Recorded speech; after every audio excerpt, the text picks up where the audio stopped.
दोस्तों नमस्कार। पहले ज्योतिरादित्य सिंधिया आए, उसके बाद गुलाम नबी आजाद आए और उसके बाद शरद पवार आए। तीनों की पहचान राजनीतिक तौर पर कांग्रेस के साथ जुड़ी हुई रही है, लेकिन तीनों जब सामने निकल कर आए तो तीनों ने निशाने पर और किसी को नहीं, कांग्रेस को लिया।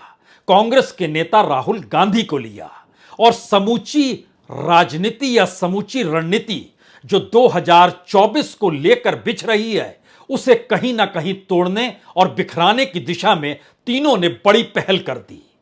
दरअसल इस दौर में भारत की राजनीति जिस तेजी से बदली है या कहें बदल रही है, वो चौंकाने वाली है, क्योंकि सत्ता गंवाने की छटपटाहट क्या हो सकती है, यह मौजूदा वक्त में मोदी सत्ता के जरिए नजर आ रहा है। मोदी सत्ता की समूची रणनीति खुद प्रधानमंत्री मोदी और गृह मंत्री अमित शाह के इर्द गिर्द घूमती है। और ध्यान दीजिए, भ्रष्टाचार के जो आरोप कांग्रेस लगा रही है उसमें जिक्र अडानी कांड का जरूर है, लेकिन सबसे बड़ी भूमिका मौजूदा सरकार की अगुवाई कर रहे देश के प्रधानमंत्री नरेंद्र मोदी की है। इसीलिए जब संसद चल रही थी तब भ्रष्टाचार के मुद्दे को उठाने के लिए कोई दूसरा शख्स नहीं बल्कि ज्योतिरादित्य सिंधिया आए। उन्होंने बताया कि करप्शन और कांग्रेस का मतलब क्या होता है और पार्लियामेंट को नहीं चलने देना, वह भी भ्रष्टाचार के नारों के बीच, यानी उससे ज्यादा करप्ट स्थिति कोई हो नहीं सकती है। और ज्योतिरादित्य सिंधिया लंबे वक्त तक या कहें राजनीति की शुरुआत उन्होंने कांग्रेस से की। उसके बाद इस दौर में गुलाम नबी आजाद निकल कर आए, किताब लिख कर लाए और इस देश के तमाम चैनलों पर जाकर बैठ गए और उन्होंने बताना शुरू किया कि दरअसल कांग्रेस के भीतर की मुश्किल क्या है, वहां पर गांधी परिवार की परिस्थितियां क्या है, राहुल गांधी किस तरीके से कांग्रेस को ही दफन करने निकले हैं। तो यह सारी बिसात वो बिछाते चले गए, लेकिन मौजूदा वक्त में नई स्थिति शरद पवार के साथ जुड़ी है। शरद पवार का नाम आते ही आपके जहन में दो तीन बातें साफ हो जानी चाहिए। शरद पवार राजनीति के वह खिलाड़ी हैं, कहते हैं, जिनके हाथ में जितने पत्ते उतने ही आस्तीन में पत्ते। और अगर उनके कार्यकाल के भीतर इस देश के तमाम घपले घोटालों को उभारिएगा तो फहरिस्त बड़ी लंबी होगी। और मौजूदा वक्त में उनके और उनके परिवार के सदस्यों पर जो ईडी जांच चल रही है, सीबीआई कार्रवाई कर रही है, वह फहरिस्त भी लंबी हो चली है।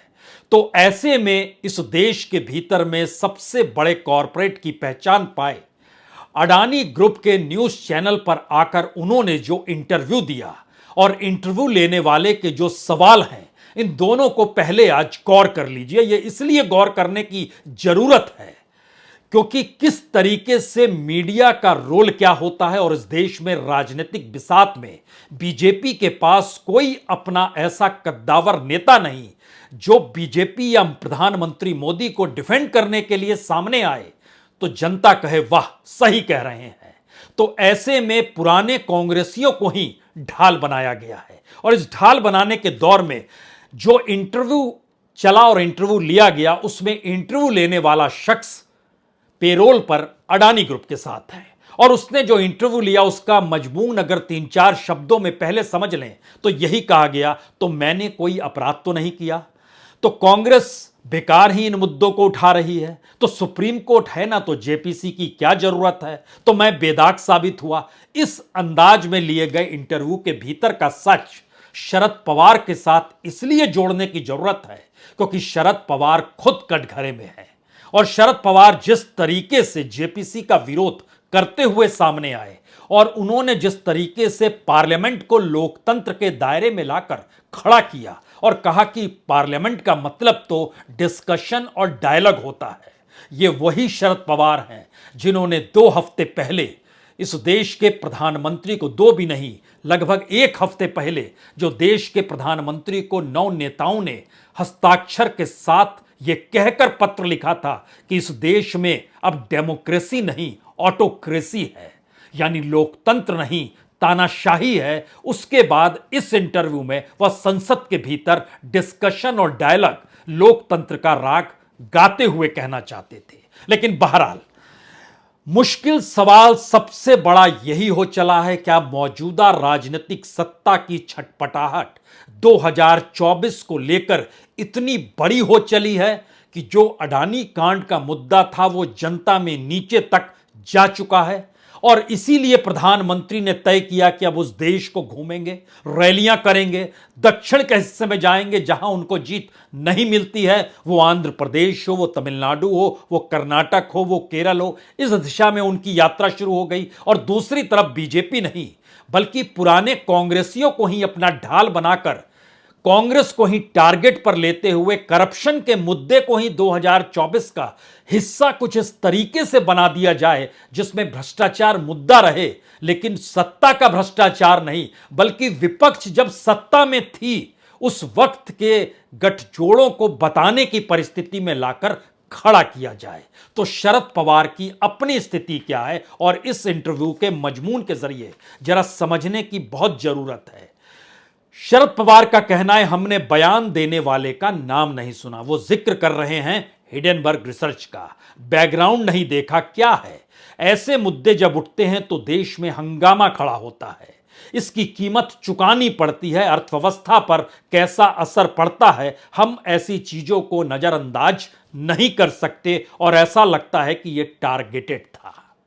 यानी पहले राउंड में उन्होंने अडानी को क्लीन चिट दी। हिडेनबर्ग रिसर्च के बारे में कहा कोई जानकारी इस देश के भीतर में उसको लेकर होनी नहीं चाहिए, कोई बहस मुआइज होनी नहीं चाहिए। यानी वो तमाम मुद्दे जो एसबीआई, पीएनबी या एलआईसी के जरिए या पेंशन का पैसा भी जिस रूप में शेयर बाजार में इस कंपनी को बढ़ाने के लिए रचा गया, उस पर यह क्लीन चिट देते हैं।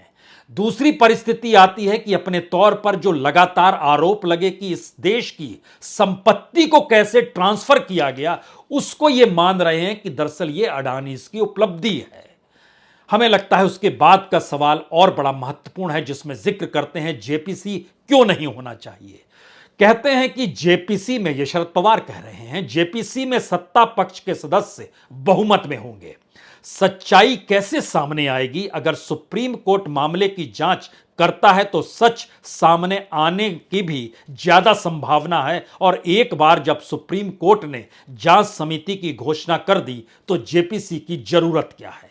पार्लियामेंट के भीतर लगातार इसको लेकर चर्चा हुई कि सुप्रीम कोर्ट ने सेबी की भूमिका और निवेशकों को जो घाटा हुआ है उसके मद्देनजर इस जांच को बैठाया है। एक भी शब्द हिडेनबर्ग रिसर्च रिपोर्ट को लेकर नहीं कहा, एक भी शब्द उन्होंने शेल कंपनी को लेकर नहीं कहा, एक भी शब्द उन्होंने इस रूप में कैसे सरकार ने सब कुछ अडानीज के नाम दे दिया, इस पर एक भी शब्द सुप्रीम कोर्ट में नहीं कहा गया। जिक्र वहां निवेशकों की चिंता का था और जो सेबी निगरानी रखती है उसकी निगरानी में कहीं छेद तो नहीं है, इसको समझने को लेकर था। और इसीलिए सेबी को भी 2 महीने का वक्त दिया गया। जेपीसी की मांग इस पूरी प्रक्रिया में जांच को लेकर है, लेकिन जब शरद पवार कहते हैं कि जेपीसी में सत्ता पक्ष के सदस्य बहुमत में होंगे और वो बताते हैं कि 15 सदस्य तो उन्हीं के हो जाएंगे, 30 में से उससे ज्यादा ही हो जाएंगे, तब यहां पर एक सवाल आता है कि पार्लियामेंट के भीतर भी तो बहुमत में बीजेपी ही है, तो वहां विपक्ष की क्या हैसियत और विपक्ष की क्या जरूरत? यही तो हो रहा है, यही तो लोकतंत्र का सवाल था। और यही चिट्ठी तो लिखी गई प्रधानमंत्री को और इसी चिट्ठी पर तो शरद पवार ने हस्ताक्षर किए, लेकिन वह भूल गए। वह यह भी भूल गए कि इस देश में पहली बार जेपीसी का जिक्र नहीं है। उन्होंने यह भी कहा कि मैं भी एक जेपीसी का सदस्य नहीं बल्कि अगुवाई करते हुए रहा हूं। वह उन्होंने कोका कोला का जिक्र किया, लेकिन हमें लगता है उसके ऊपर चर्चा करें उससे पहले तीसरी बात उनकी सुनिए। सवाल है कि आप जिन लोगों को निशाना बना रहे हैं, अगर उन्होंने कुछ गलत किया है तो लोकतंत्र में आपको 100% उनके खिलाफ बोलने का अधिकार है, लेकिन बिना किसी अर्थ के हमला करना तो मुझे यह समझ में नहीं आता है। फिर यहां पर सवाल उठता है कि अगर गलत नहीं तो सुप्रीम कोर्ट ने जांच क्यों बैठा दी? इन्हीं की बात को अगर ले लें तो यानी अंतर्विरोध ही नहीं बल्कि किस तरीके से चलना है सब कुछ स्क्रिप्टेड है। स्क्रिप्ट कौन लिख रहा है, इस पर भी चर्चा होगी। इसके बाद वो कहते हैं कि देखिए, इससे पहले भी कई बरस से ऐसा होता आया है। अगर हमें सरकार के खिलाफ बोलना है तो हम टाटा बिरला के खिलाफ बोलते थे, लेकिन जब हमने टाटा बिरला के योगदान को समझा तब हमें आश्चर्य होता था कि हम टाटा बिरला क्यों कहते रहे। टाटा बिरला और अंबानी अडानी, कोई अंतर आपको दिखाई देता है? इसका भी जवाब किस रूप में आया, उससे ज्यादा महत्वपूर्ण यह है कि अंबानीज और अडानीज जिस सेक्टर में गए, उस सेक्टर पर सरकार के साथ वह जिस रूप में हिचकोले खाते हुए खड़े हुए, और अडानीज के शेयर बाजार में जो उन्होंने अपने वैल्यूशन के जरिए नेटवर्थ बढ़ाया, उसमें इस देश की जीडीपी जब नीचे जा रही थी तब अडानीज का नेटवर्थ ऊपर उठ रहा था। लेकिन शरद पवार इससे बेचैन नहीं होते हैं। वो कहते हैं कि अंबानी ने पेट्रोकेमिकल के क्षेत्र में और अडानी ने बिजली के क्षेत्र में योगदान दिया है। क्या देश को इन बिजली या पेट्रोकेमिकल की जरूरत नहीं है? ये ऐसे लोग हैं जो इस तरह की जिम्मेदारी लेते हैं और देश के लिए काम करते हैं। देश का जिक्र और नेशनलिज्म का जिक्र, यही जिक्र तो अडानी ने भी किया था पहली बार। तो उसी रूप में, उसी स्क्रिप्ट को लेकर नए तरीके से जब सामने शरद पवार रख रहे हैं तो हमें लगता है इस देश के भीतर जो जेपीसी बैठी, उसकी सबसे महत्वपूर्ण स्थिति यह होती है कि जो सदस्य होते हैं वह जितने बहुमत पार्टी की होती है पार्लियामेंट के भीतर, उसी रेशियो में उसके सदस्य चुने जाते हैं। लेकिन जेपीसी के किसी भी सदस्य को यह अधिकार होता है, यानी पावर उसके पास होता है, वह किसी से भी पूछताछ कर सकता है, और जो पूछताछ करेगा उसमें कोई नहीं आएगा, गलत जानकारी देगा तो उसके खिलाफ कार्रवाई, और संसद की इसे अवमानना माना जाता है। इसीलिए अब आप सुई को घुमाइए, मौजूदा वक्त में मोदी सत्ता के पास तो 303 सांसद हैं, राजीव गांधी के पास तो 400 से ज्यादा सांसद थे, लेकिन बफोर्स कांड को लेकर जेपीसी बैठी 1987, हर्षद मेहता घोटाला पीवी नरसिम्हा राव के दौर में 92 में जेपीसी बैठी, राजी हुए पीवी नरसिम्हा राव। केतन पारिक शेयर बाजार, कुछ इसी तरह के हालात शेयर बाजार में बने थे। 2001 अटल बिहारी वाजपेयी ने न सिर्फ कुछ ज्यादा हंगामा होने से पहले 2 दिनों में ही बात आई गई कर दी और बताया कि हां अब इस पे जेपीसी बनाई जाए, और उसके बाद केतन पारिक पर प्रतिबंध लग गया। 15 बरस का पूरा कच्चा चिट्ठा निकलकर सामने आ गया। उसी प्रक्रिया में अगर मौजूदा वक्त को देखिएगा तो समूचा कच्चा चिट्ठा निकल सकता है, लेकिन खौफ है, डर है। लेकिन शरद पवार को क्या डर है? और जिस तरीके से पुराने कांग्रेसी अब मौजूदा सत्ता के ढाल बने हैं, तो क्या सब अपनी लड़ाई लड़ रहे हैं? क्योंकि ध्यान दीजिए, मनमोहन सिंह के काल में 2G स्पेक्ट्रम को लेकर कितना हंगामा हुआ था। पार्लियामेंट दिनों दिन तक नहीं चलती थी, शोर मचता रहता था। और उस वक्त जितना हंगामा होता था और उसको लेकर उसको किस तरीके से पटरी पर लाया जाए, कांग्रेस की बेचैनी, बीजेपी का शोर, सब कुछ तो इस देश ने देखा है। लेकिन आखिरकार 2011 में जेपीसी बैठी ना 2G स्पेक्ट्रम पर, क्या दिक्कत थी? उस समय भी कह सकते थे कि नहीं, सत्ता पक्ष के पास ज्यादा वोट हैं तो इसलिए न्याय नहीं होगा। जो मौजूदा वक्त में शरद पवार तो उस समय मनमोहन सिंह की सरकार में शामिल थे। और याद कीजिए, वीवीआईपी हेलीकॉप्टर के मसले पर भी तो 2013 में जेपीसी बैठी। तो जेपीसी को लेकर जो शरद पवार ने कहा, और वो क्यों कहा, किस रूप में कहा, क्योंकि इस दौर में हमने कहा ना, सारे पत्ते फेंक दिए गए हैं, अपने हर घोड़े खोल दिए गए हैं। और इस डिजाइन को अगर समझना शुरू करें तो सबके निशाने पर मौजूदा वक्त में करप्शन को लेकर कांग्रेस और राहुल गांधी, पॉलिसी और नीति के लिहाज से विपक्ष का गठबंधन, और 2024 से पहले उसमें किसी भी तरीके से सेंध लग जाए। इसीलिए बात करते करते यहां तक शरद पवार गए कि दरअसल विपक्ष की सहमति कैसे होगी अगर मुद्दों पर सहमति नहीं है। और मुद्दे इस दौर में वामपंथी प्रभावित ज्यादा हो गए हैं। वामपंथी का मतलब किसान और मजदूर होता है, जिसका जिक्र लेफ्ट किया करता था। इस दौर में उसी मुद्दे को कांग्रेस ने उठा लिया, राहुल गांधी ने जिक्र करना शुरू कर दिया। यानी इस देश के भीतर के उस वोट बैंक का जिक्र यहां नहीं करें, बल्कि उस थ्योरी और उन पॉलिसीज का जिक्र करें जो इससे पहले कांग्रेस के साथ कॉरपोरेट के आसरे चलती थी। इस वक्त कांग्रेस उससे उलट किसान और मजदूरों के साथ है। इससे पहले बीजेपी किसान मजदूरों का जिक्र करती थी, अब वो कॉरपोरेट से इस रूप में चिपट गई है कि पूरी इकोनॉमी और इकोनॉमिक पॉलिसी उसी के इर्द गिर्द घुमड़ रही है। लेकिन फिर यहां पर कोई दूसरा सवाल करेगा कि क्या ऐसी कौन सी स्थिति आ गई जिस इंटरव्यू में जिक्र किया गया कि लोकतंत्र डिस्कशन और डायलॉग के लिए है, तो आप क्यों पार्लियामेंट नहीं चलने दे रहे हैं? और जब हस्ताक्षर किए जा रहे थे, जो 9 राजनीतिक दलों के नेताओं ने, जिसमें शरद पवार भी थे, उन्होंने भी किया और इस इंटरव्यू में उनका, मैं 56 साल से इस पार्लियामेंट्री सिस्टम का हिस्सा हूं, विधानसभा और लोकसभा में मैंने ऐसी स्थिति नहीं देखी। और उन्होंने जिक्र भी किसका किया? उन्होंने कहा 2G के वक्त संसदीय मंत्री गुलाम नबी आजाद होते थे, जो विपक्ष के साथ खड़े होकर रास्ता दिखलाते थे। वही गुलाम नबी आजाद आज की तारीख में कहते हैं कि कांग्रेस के जरिए उन्हें तो कुछ भी नहीं मिला, जबकि वह सदन के नेता के तौर पर वहां मौजूदगी होती थी, संसदीय दल के नेता और मंत्री के तौर पर उनकी मौजूदगी थी। इसके बाद शरद पवार ने कहा कि मौजूदा वक्त के जो मुद्दे हैं उन्हें उठाना चाहिए, तब कोई सरोकार होगा। ध्यान दीजिए, मुद्दे कौन से हैं? बेरोजगारी, महंगाई, लॉ एंड ऑर्डर, किसान। 4 मुद्दों का जिक्र उन्होंने अलग अलग तरीके से किया।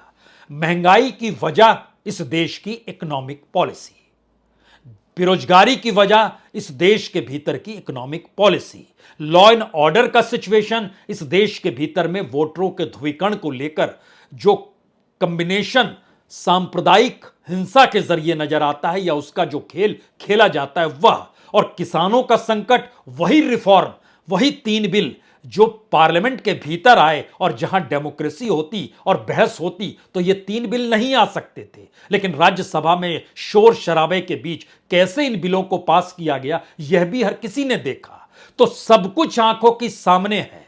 और खुद शरद पवार कहते हैं मैं 56 बरस से हूं। 56 बरस छोड़ दीजिए, बीते 3, 4, 5 बरस में पार्लियामेंट के भीतर जो हो रहा है उससे वो रूबरू नहीं हुए क्या उनको नहीं जानकारी है? तो ऐसे में सबसे बड़ी बात यह है कि दरअसल यह मुद्दा इस रूप में क्यों उभर गया और एक के बाद एक ढाल के तौर पर पुराने कांग्रेसियों को ही शामिल क्यों किया गया?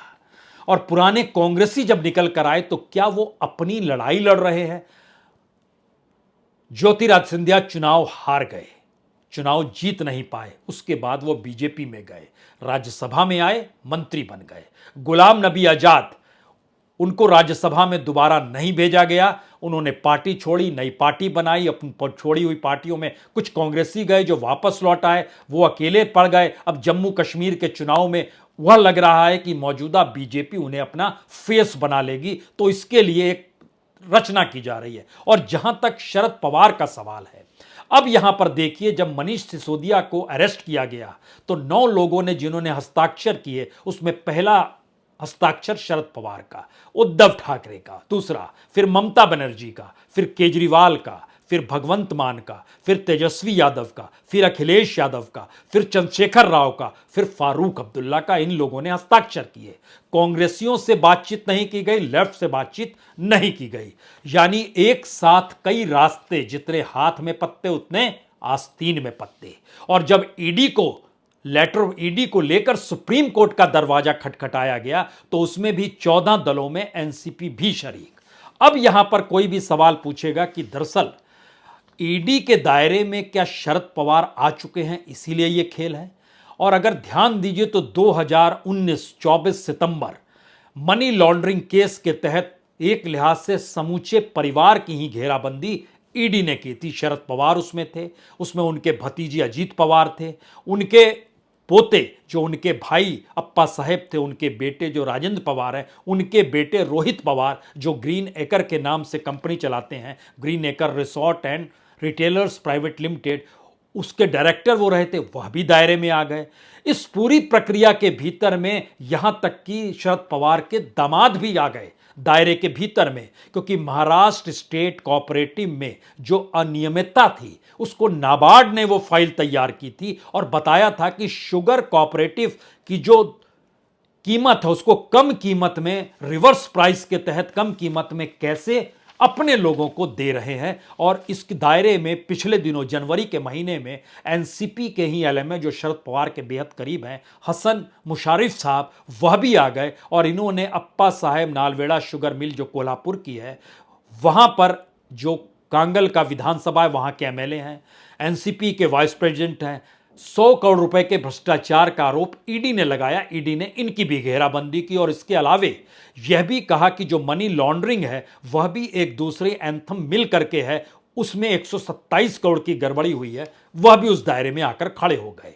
यूं ही बिखरे हुए शरद पवार, नवाब मलिक जेल में, अनिल देशमुख जेल में, अजीत पवार और उनकी पत्नी सुनेत्रा पवार जो है यह भी सतारा शुगर मिल के दायरे में, यानी जन्नादेश्वर सहकारी शुगर कारखाना जो है जो चीमन गांव और गोरे गांव में है, सतारा जिले में पड़ता है, यहां पर की जो कंपनी के पास सारी चीजें गई स्पार्कलिंग सॉइल प्राइवेट लिमिटेड, उसके जरिए भी ये दायरे में आ गए। ईडी इनसे भी पूछताछ कर रही है। इसके अलावा महाराष्ट्र कोऑपरेटिव का जो शुगर मिल का पूरा खेल रहा उसमें अनिल परब भी आए, भावना गावली भी निकल कर आई।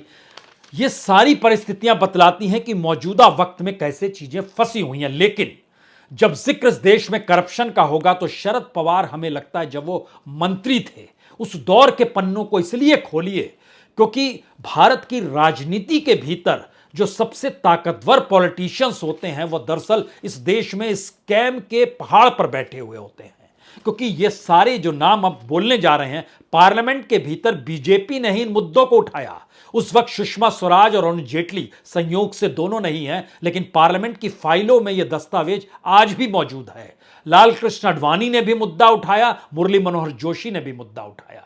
ये जो उस वक्त के बीजेपी के नेता थे, व्हीट स्कैम 2009, एग्रीकल्चर मिनिस्टर कौन, तो शरद पवार थे। लैंड स्कैम, लवासा की जमीन का लेकर मसला, महाराष्ट्र कृष्ण वैली डेवलपमेंट की जो पूरी अथॉरिटी थी वो उस वक्त राम राजे नाइक निबालकर के पास थी। कैसे जमीन दी गई, पार्लियामेंट के डॉक्यूमेंट्स बतलाते हैं कि उस वक्त जो मेंशन किया गया पार्लियामेंट में, उसमें जमीन दी गई विद्या प्रतिष्ठान 141 एकड़ जो एजुकेशन सोसाइटी शरद पवार के पास, अजीत पवार अनंत स्मृति प्रतिष्ठान 2 एकड़ जमीन उनको दी गई, 32 एकड़ से ज्यादा लवासा कॉरपोरेशन को दी गई जो सदानंद सूले जो दामाद हैं शरद पवार के। इसी तरीके से शिवाजी नगर एग्रीकल्चर कॉलेज को 1 एकड़, 3 एकड़ देना श्रद्धांजलि scout and guide training institute को। ये सारे दस्तावेज पार्लियामेंट में मौजूद हैं, इसके लिए कोई बहुत मशक्कत करने की जरूरत नहीं है। यानी जब आप स्कैम खोलते हैं तो फिर आपको शुगर स्कैम भी याद आएगा, किस तरीके से एक्सपोर्ट इंपोर्ट को लेकर, और सुषमा स्वराज ने तो ये पूरा मुद्दा पार्लियामेंट में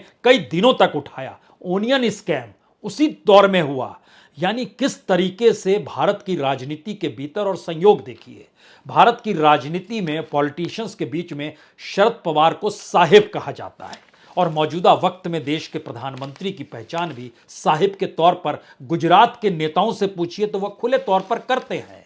अब यहां पर जो सबसे बड़ा सवाल यह है, क्या वाकई करप्शन को लेकर 2024 के चुनाव की तरफ बढ़ते हुए कदमों में वह सारी मुश्किलें मौजूदा राजनीतिक सत्ता के सामने आकर खड़ी है कि अगर कर्नाटक चुनाव हार गए तो क्या हुआ?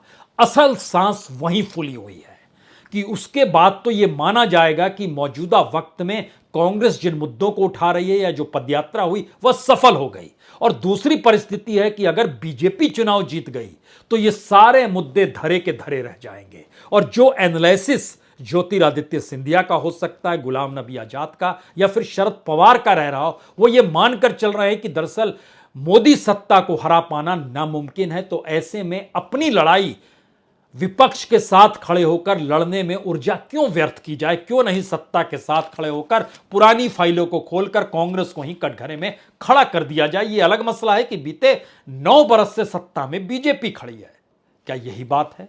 क्योंकि यहां वैचारिक और तकनीकी मामला नहीं है, कोई ऐसी आइडियोलॉजिकल थ्योरी भी नहीं है, और टेक्निकलिटीज का मामला यह है कि जिस जेपीसी की मांग है, जिस अडानी कांड का जिक्र है, उसमें सवाल अडानी एक प्यादे के तौर पर है। मौजूदा वक्त में किसी भी देश का प्रधानमंत्री अगर वह कटघरे में विपक्ष के द्वारा खड़ा किया जा रहा हो और जांच हो रही हो, तो ऐसे में यह आरोप तो बफोर्स के वक्त भी लगे, यह आरोप तो केतन पारिक के वक्त भी लगे, यह आरोप तो हर्षद मेहता कांड के वक्त भी लगे।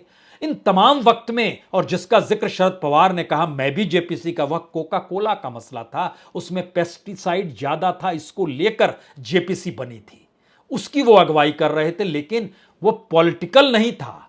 और इस पॉलिटिकल एस्पेक्ट में अगर देखिए तो इससे पहले का कोई भी प्रधानमंत्री यह नहीं कहता था जेपीसी नहीं बननी चाहिए। वो कटघरे में खड़ा, सत्ता भी गई, वो फोर्स की वजह से राजीव गांधी की सत्ता भी गई, यह भी फैक्ट बात है। और जिस चकाचौंध को वाजपेयी सरकार ने दिखाया उनकी भी सत्ता गई। और मनमोहन सिंह के दौर में जो स्कैम और 2G का जिक्र होता है, सत्ता जाने की एक बड़ी वजह वह भी थी। लेकिन मौजूदा सत्ता यह सोचकर परेशान है कि जिस दिन सत्ता चली गई उस दिन क्या होगा।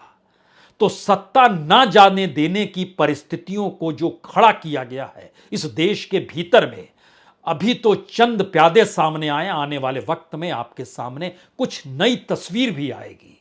यह तस्वीर भारत की राजनीति में सिर्फ एक ही मुद्दे को लेकर है, सत्ता नहीं गंवानी है। बहुत बहुत शुक्रिया, बहुत बहुत शुक्रिया।